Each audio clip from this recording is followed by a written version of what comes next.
you'd go to a doctor and you'd say, I have this lump on my foot. And they say, you have to get your foot chopped off. You'd say, no, I'm going to go to a different doctor. Maybe they'll tell me something different, right? A bit of a grim example, but the point stands, right? You want a second opinion. And so we'll do these like in-depth audits for larger brands. Being able to target people that have searched a certain keyword, even if they've never seen your product or clicked your ad, oh, that's like a whole new level of utility. Now with AMC, I can actually see all the steps of the journey that you took. What products did people buy when they bought something in your catalog of products? Which one did they buy first? Which was like the gateway ASIN for them? And you would look at that for 13 months. Because if you look at that for just the last 2 weeks, well, that's not very interesting, is it? That doesn't give you much data. But in aggregate, over 13 months, that can actually tell you something really interesting. So if your business question is, what's the product that most people buy first? That's the answer. And you can like learn that with AMC. Hello and welcome to Seller Assistant Talks. I'm Oleg Kuzmenkov, founder of Seller Assistant, our tool designed for searching and analyzing products for online arbitrage and wholesale on Amazon. We help thousands of sellers to run and grow their business on Amazon. In this podcast, we dive into the world of selling on Amazon, share insight, tips, and strategies to help you succeed. We bring in industry experts, successful sellers, and partners to share their knowledge and experience with you. Today's episode is an exciting one, as we have a special guest and our new partner joining us. I'm happy to introduce you our new guest, Brent Zahradnik from AMZ Pathfinder. Recently, AMZ Pathfinder and Seller Assistant has partnered to bring even more value to our customers. He have a very interesting topic today. He'll explain us Amazon Marketing Cloud. Hi, Brent. Welcome to the show.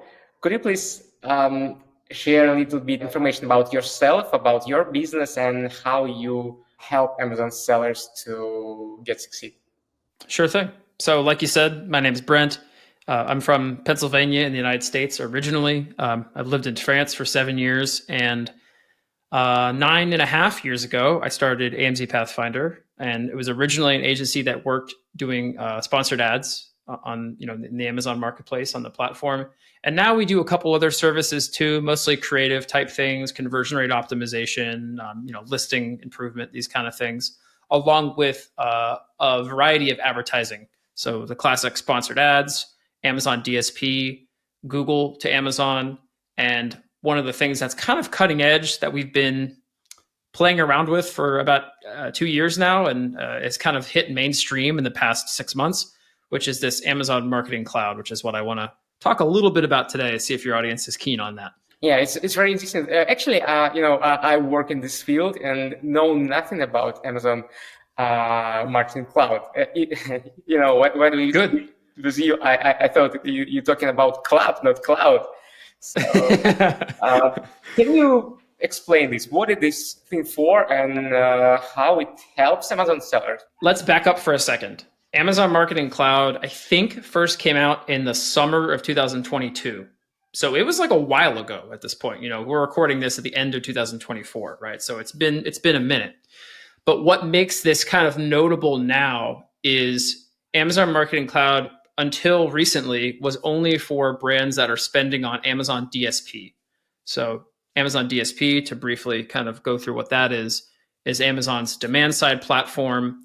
And that is for buying display ads programmatically at great scale. And that offers a lot of opportunities for targeting, retargeting, video audiences. You can even put ads on Alexa devices and audio. It's a whole lot of stuff we're not going to get into. But the tool is really designed to be a business question answering and kind of analytics tool between DSP and what the actual impact was on the business on Amazon, right? That's originally what AMC was conceptualized as. It's only more recently when Amazon has said, I think it was really at Unboxed in October, they started to talk about this a lot more. So just a few months ago, hey, AMC is going to be available for everybody. That is to say, accounts that are spending on sponsored ads, that are not spending on DSP, but still are putting a serious amount of money through the platform, and they want more analytics, they want more data, they want more refined targeting. They want something more than what is provided just through the API or through the reports that you can download from inside of Amazon's advertising console. So that's essentially what Marketing Cloud is at its conceptual basis. Now, what it actually is as far as a tool, think of it like a secure cloud-based platform. Amazon calls it a data clean room because there's no customer identifying information in there. They really want to accentuate that like privacy angle. But it basically gathers information from different sources, including Amazon ads, shopper behavior on the platform, and even data that you as an advertiser can provide yourself. So you can actually upload data, what they call like first party data, into AMC and use that for some of the reporting and analysis too. So that's one of the things it does, like data collection, right? Analysis is the second part. So the idea is you can query this database and this set of data with SQL, which is like, a querying language, which I'm sure you know a lot about because it's kind of like a programming language, but not really. And that gives you a more clear picture of what's happening with advertising.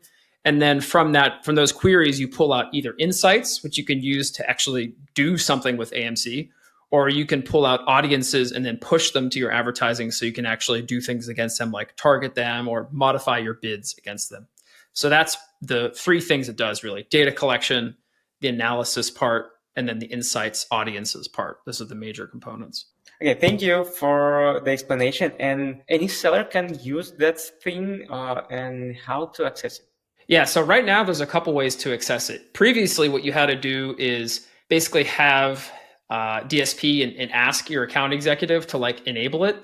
And even then, you needed to use a kind of software to dial into it and use it properly, unless you had someone on the team that really knows SQL well and is able to query the database and pull stuff out.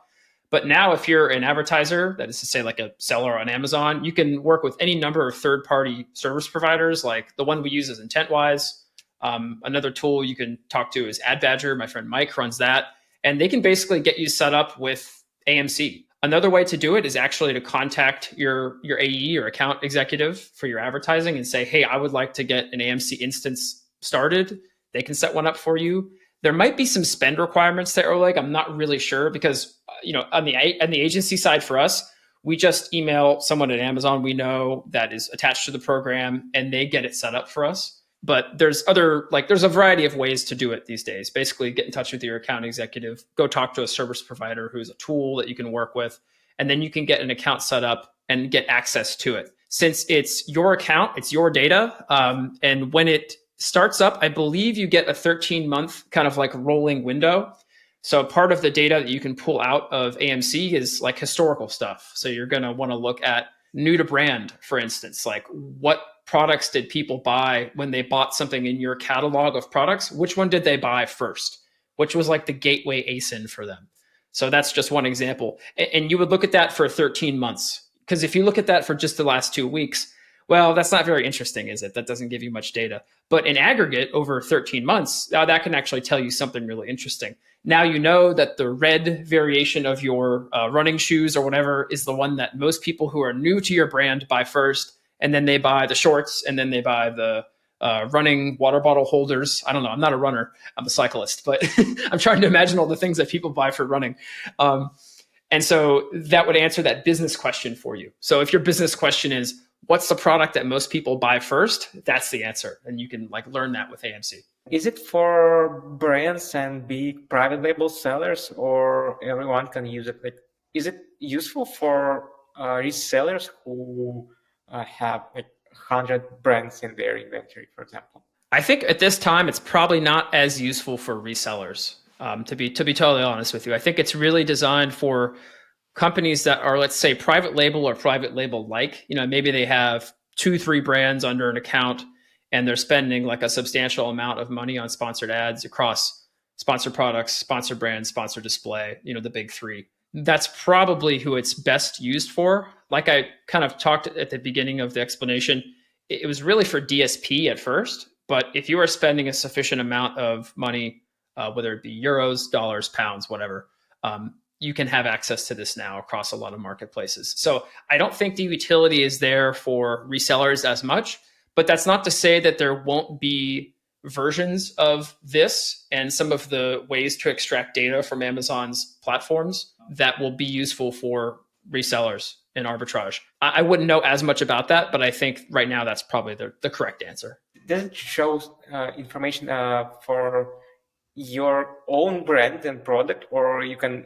get some insights for niche, for example, or for your competitors? The way that AMC works is each instance is tied to your account. So the information that's contained inside of it, especially if you upload first party data, like from your own website or your own database, the data is very, very specific to your brand and your account. In fact, the way that AMC works, it's not possible to see data from other people's accounts because Amazon's really big on this privacy thing, right? And in fact, when they give you the data, it's aggregated data. So I can see that. Let's just say that you, Oleg, for example, were buying something in Amazon, shipping it to Florida, and you're like, okay, I'm gonna go and look at this like app on my phone, and I see an ad that's sponsored display, that someone's using sponsored display inside of sponsored ads, and they've targeted me because I fell in this interest group that Amazon has. And now 2 days later, I search on Amazon mobile, I see a sponsored brands ad, that's an impression for that. And then a day later, I search and I click on a sponsored products ad. Now with AMC, I can actually see all the steps of the journey that you took, those individual events, Amazon calls them, and actions, right? It allows me to see that.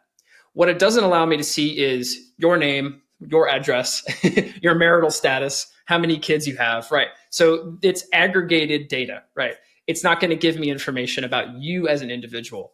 So that's something really important to understand. Even when you upload first party data into AMC, it's going to want to anonymize and basically put that through a crypto hashing thing. So it's not personally identifiable, essentially. There are a lot of tools like Facebook ads, Google ads, TikTok, etc., which bring traffic to Amazon, for example, or somewhere else. Can you integrate actually advertising tools like Google Ads, for example, with AMC? No, you can't actually. That's a really good question. You might be able to integrate some of the data that you extract from those tools because that's your first party data, right? If you run a bunch of ads on Google, eventually you're going to have a pretty good idea of who your customers are, and you probably have their emails, you probably have information about them. There will be ways to upload that into the first party data manager component. Amazon's even come out with a thing where you can actually link your AWS instance to your AMC instance, and then the two of them can talk together. We personally have not done an implementation of that, so I can't speak to that. That's something I learned about just recently. I think it's coming out next year. But no, you can't do that. To answer your question, that's not possible. Part of the reason that Amazon is really pushing for AMC is because they envision a future that Google has talked about and Facebook has talked about, which is the cookieless future, right? So if we don't have cookies inside of Chrome or Safari, which I think already locks down cookies pretty heavily, third-party cookies, then how are we going to attribute and track people online for advertising purposes, right? It creates a big obstacle. And so part of Amazon's bet is that they have all this first party data on millions of consumers across not only the Amazon marketplace and the memberships with Prime, but people that use Prime Video and people that are on Twitch, which is owned by Amazon. I mean, I use Twitch all the time to watch stuff. So yeah, there's a lot of other properties Amazon owns, and they're trying to determine how we're going to use first party data with these kind of business intelligence tools like this, these cloud, analytics tools, when we don't have cookies. So I think if anything, Amazon thinks about this cookieless future and they're trying to prepare for it. That's what they're trying to do. Besides the data analysis, which we talked about briefly, we talked about this kind of path to purchase using you as an example, right? You saw the display ad, you saw a sponsored brands ad, then you clicked on another ad, then you purchased. You can do two other things that are kind of important that people that are using sponsored ads need to know about. And it's audience creation and how to use those audiences. So a really good example I can give you, because this is one we've used, is most people that search for your keywords that are relevant to your products, they don't actually click an ad, right? So think about a click-through rate on an ad. It's at most on Amazon, 2-3%, right? So imagine 98% of people, they never even click the ad, although they have searched the keyword. So what you can do with AMC is you can actually create an audience of people that have searched a specific keyword or several keywords, depending on how you structure the query when you build it. And then you can make an audience out of that. So you would take that audience and you would push it over to your sponsored ads, and then you can use sponsored display to target that audience. So with sponsored display, which is like the display advertising component that we have in sponsored ads these days, you can target audiences that you make like custom audiences. That's like really powerful because right now with sponsored display, you can do stuff like, okay, people that have seen my product the last 30 days but haven't purchased, or people that are interested in dog toys. Okay, that's a pretty big category. And depending on how you do the targeting, that could work well or couldn't work well. But being able to target people that have searched a certain keyword, even if they've never seen your product or clicked your ad, oh, that's like a whole new level of utility and is quite interesting. So that's one of the other use cases I would say you have. You can create sponsored display audiences by doing this. You can also create audiences for Amazon DSP, but that's more complicated and we won't cover it, but just know that you can do it for sponsored display. So this is really exciting for advertisers. Like this is a huge deal for anyone that is using sponsored ads and wants the ability to create these like finely tuned audiences and push them to the ad console where they can see it. How you work with sellers? Still, the main thing that we're probably known for in the marketplace and have been doing for years is ad management. So that includes sponsored ads like we've talked about, DSP like we covered briefly. And so if you have an ACoS that's too high, or you're not really seeing a lot of traction or organic rank improvement from ads, or costs are getting away from you and you're having margin compression, those are definitely things that we can help with and discuss with you if you want to come talk to us, and we can talk about like working together or resolving some of those issues. We also do one-time audits for brands. We do this a couple times a year. Like really big companies will come to us and say, we already have someone in-house, or sometimes a team of people in-house, but we want a second opinion. Like you'd go to a doctor and you'd say, I have this lump on my foot. And they say, you have to get your foot chopped off. You'd say, no, I'm going to go to a different doctor. Maybe they'll tell me something different, right?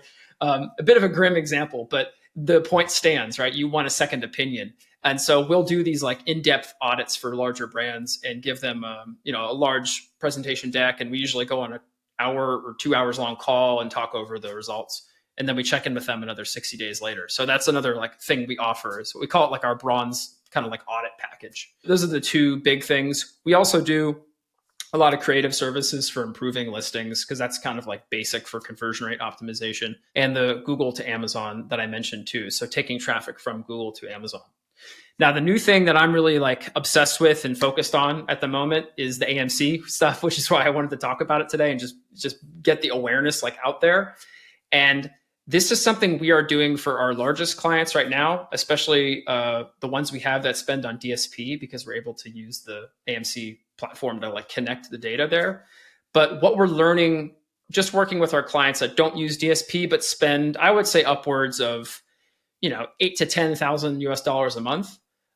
That's usually the point at which you can start to get some interesting insights and things you can actually take action on from AMC, or you can build audiences that are sufficiently large that your sponsored display targeting is improved, or the thing I didn't talk about is the boosting of your bids for sponsored products. So you can actually build audiences inside of AMC, push those audiences to sponsored products, and then you can modify your bid based on those audiences. And that can be like people that already saw an ad from you, or high value shoppers that are like big spenders, for example. You can bid more to be seen by those people. So what we're trying to do right now, Oleg, is basically take the information that we're learning from AMC and push that over to as more of our clients than we can. So if someone wants to come to us and talk about, hey, I'm spending $20,000 US a month and we have never heard of AMC, but that sounds really cool. Can you work with us to help us take those insights from AMC and actually action them?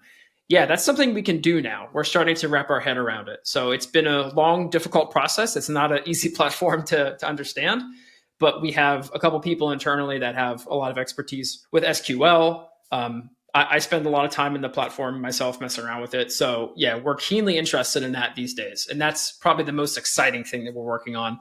And honestly, I expect that to be one of the biggest growth areas for both sellers and agencies working in the Amazon ecosystem for 2025. So you heard it here first. It's going to be a growth area for sure. It looks like you're, on the frontier of this thing. And we try. Yeah, I believe it's a big step from Amazon sharing internal data with sellers, which makes Amazon more predictable. Maybe I don't know. Before Amazon never shared the data about the sellers and about the buyers, about their behavior. So now it looks like they finally understand how it's important for the sellers to retain them on the platform, right? Amazon's done a pretty good job with AMC, and they keep making it easier and easier to use, so it's more accessible for more people. But there are still elements of it that are very Amazon. Like I talked about, you can create an audience and you can increase your bids. Well, the downside is you can't create an audience and decrease your bids. So with Amazon, it only ever goes up, right? It never goes down. So if I could say, hey, these are people we don't want to target, let's, put our bids down by 100% negative, right? That'd be great. That feature doesn't exist. So you always have to, give and take with Amazon. It's like one hand, oh, that's great, thank you. On the other hand, can we have this feature that we have on many other platforms, please? And then they're not going to help you there. So you always have to be careful. Okay. So one more interesting question: what trends are you noticing from your perspective, or are you hearing from sellers you work with? Definitely a trend that's unrelated to AMC that we've talked about so far is people looking at alternative methods for supply chain and sourcing. So we have a lot of talk since the election in the US about tariffs, about what's going to potentially happen, even when it comes to Mexico and Canada, not even just Asia and let's say China more specifically, right? But even our North American neighbors. People are definitely spending a lot of time, energy, and resources to figure out what their supply chain changes might look like in 2025 and beyond. So that is definitely something that's on our minds, because anything that impacts our clients, we're definitely downstream of and impacts us. So we care deeply about that and are trying to follow it as best we can. So that's definitely what I would say is trending right now. A lot of sellers, when I speak to them, our clients, they're not as concerned about AMC just yet. They're really thinking about the next 6 months and tariffs. That's the thing that they're actually worried about right now. Thank you so much, Brent, for such interesting topic. It was very insightful for me, and I believe our viewers will appreciate it as well. Thank you, everyone who joined us today. If you like this video, hit the like button, subscribe to the channel, and leave your comment. Brent and I will definitely answer it. That's right. And don't forget to use Seller Assistant to improve your business on Amazon. Just go to sellerassistant.app, sign up, download the extension, and use it for your business. Thank you so much. Thank you, Brent. Thanks, Oleg. Nice having me on. Bye. See you in the next video.